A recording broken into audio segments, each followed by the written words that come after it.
हैन यो हिजोको घटनाक्रमहरू के भयो, यसको निकास कसरी निकाल्ने भन्ने विषयमा माननीय प्रदेश प्रमुखले सबसँग छलफल गर्दै हुनुहुन्छ। मलाई पनि छलफलको लागि कल भएको थियो, म गएँ र राम्रो कुरा भयो।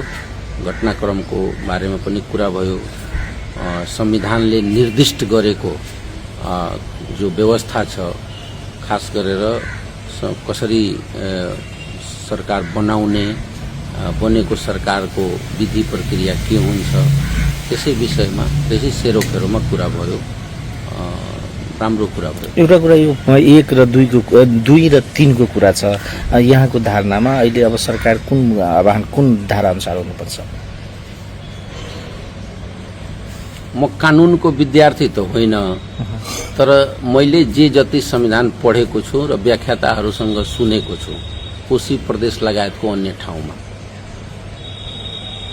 धारा 2 मा गठबन्धनको सरकार बन्ने, गठबन्धनको सरकारले विश्वासको मत लिने, विश्वासको मत प्राप्त नगर्न सकेको अवस्थामा अनि त्यसपछि धारा 3 मा जान्छ।